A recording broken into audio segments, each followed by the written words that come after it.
Assalamualaikum warahmatullahi wabarakatuh. Perkenalkan, nama saya Naura Juwitasari dengan NIM C0D023002. Di sini saya akan menjelaskan materi terkait tentang pengisian SPT PPH pada pasal 21 dan 26. Kita masuki materi. Yang pertama tentang pengertian SPT PPH pasal 21 dan 26. SPT PPH pasal 21 dan 26 adalah surat pemberitahuan yang wajib dilaporkan oleh pemotong atau pembayar pajak atas penghasilan yang telah dipotong atau dibayar. PPH pasal 21 dikenakan atas penghasilan karyawan, sedangkan PPH pasal 26 dikenakan atas penghasilan bukan karyawan seperti bunga, dividen, dan royalti. Selanjutnya, cara wajib pajak melaporkan dan mengisi SPT PPH pasal 2126 secara langsung. Yang pertama yaitu persiapkan dokumen. Siapkan semua dokumen yang diperlukan untuk mengisi SPT seperti NPWP pribadi dan perusahaan. Kedua, bukti potong PPH pasal 2126. Ketiga, laporan keuangan perusahaan jika diperlukan. Keempat, data karyawan untuk PPH pasal 21 ya. Yang kelima, data pihak ketiga yang menerima pembayaran untuk PPH pasal 26 dan bukti pembayaran pajak atau biasa yang disebut dengan SSP. Lalu, cara yang kedua, mengisi formulir SPT. Formulir SPT PPH pasal 2126 dapat diperoleh di kantor pelayanan pajak atau secara online melalui website resmi DJP. Lalu yang ketiga, melakukan pembayaran pajak. Setelah mengisi formulir SPT, lakukan pembayaran pajak melalui bank yang telah ditunjuk. Simpan bukti pembayaran sebagai arsip. Dan yang keempat, melakukan pelaporan. Setelah melakukan pembayaran pajak, serahkan formulir SPT beserta bukti pembayaran ke KPP terdekat. Bisa juga melakukan pelaporan secara online melalui e-filing. Pastikan Anda melakukan pelaporan sebelum batas waktu yang telah ditentukan untuk menghindari sanksi. Selanjutnya masuk ke pemanfaatan teknologi pada sistem pelaporan elektronik e-filing dalam pengisian SPT PPH pasal 21 dan 26. Yang pertama, kita harus mengetahui apa sih manfaatnya menggunakan e-filing ini. Yang pertama, proses pengisian SPT menjadi lebih cepat dan efisien karena tidak perlu lagi kita datang ke kantor pajaknya kan, karena bisa melalui online. Yang kedua, resiko terjadinya kesalahan perhitungan lebih kecil karena sistem akan melakukan perhitungan secara otomatis. Yang ketiga, data yang dikirimkan melalui e-filing lebih aman karena terproteksi oleh sistem keamanan. Dan yang keempat, penggunaan e-filing mengurangi penggunaan kertas sehingga lebih ramah lingkungan. Selanjutnya, cara pengisian SPT secara daring, yaitu yang pertama kita bisa membuka web www.pajak.co.id.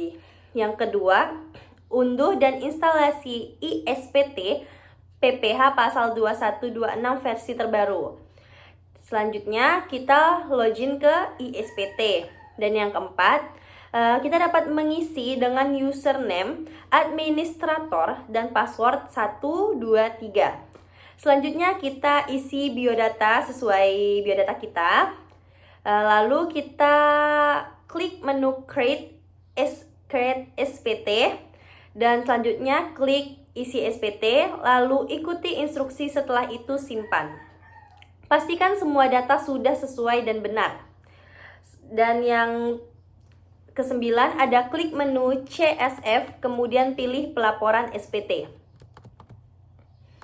Dan yang terakhir, yang ke-10, yaitu pilih masa yang akan dilaporkan dan save dalam bentuk file CSF. Cara pelaporan SPT PPH pasal 21 adalah sebagai berikut. Yang pertama, buka web www.pajak.co.id. Yang kedua, masukkan NPWP, kata sandi, dan CAPTCHA. Dan yang ketiga, klik menu lapor dan klik e-filing, lalu pilih menu iSPT. Dan yang keempat, pilih file dan masukkan file CSF sebelumnya, lalu start upload, verifikasi data, dan kirim SPT. Selanjutnya, kita masuk ke batas waktu penyampaian SPT, dan perpanjangan jangka panjang. Batas waktu penyampaian surat pemberitahuan adalah: yang pertama, untuk surat pemberitahuan masa paling lama 20 hari setelah akhir masa pajak. Jadi untuk SPT ini paling lama tuh 2 hari setelah akhir masa pajaknya. Khusus untuk surat pemberitahuan masa pajak, pertambahan nilai disampaikan paling lama akhir bulan berikutnya setelah berakhirnya masa pajak. Lalu yang kedua, untuk surat pemberitahuan pajak penghasilan wajib pajak orang pribadi paling lama 3 bulan setelah akhir tahun pajak. Yang ketiga, untuk surat pemberitahuan tahunan pajak penghasilan wajib pajak badan paling lama 4 bulan setelah akhir tahun pajak. Yang keempat, pemotong PPh pasal 26 wajib melaporkan SPT masa PPh pasal 26 secara elektronik melalui DJP atau Direktorat Jenderal Pajak paling lambat tanggal 20 bulan berikutnya setelah bulan saat terutangnya pajak. Selanjutnya, perpanjang jangka waktu penyampaian SPT. Pemberitahuan perpanjangan SPT tahunan dibuat secara tertulis dan disampaikan ke kantor pelayanan pajak sebelum batas waktu penyampaian SPT tahunan berakhir dengan dilampiri: yang pertama, perhitungan sementara pajak terutang dalam 1 tahun pajak yang batas waktu penyampaiannya diperpanjang. Yang kedua, laporan keuangan sementara. Dan yang ketiga, surat setoran pajak sebagai bukti pelunasan kekurangan pembayaran pajak yang terutang. Baiklah, sekian penjelasan materi terkait pengisian SPT PPh pasal 2126 dari saya. Apabila ada salah dalam penyampaian, mohon dimaafkan. Saya akhiri dengan wabillahi taufiq wal hidayah. Wassalamualaikum warahmatullahi wabarakatuh.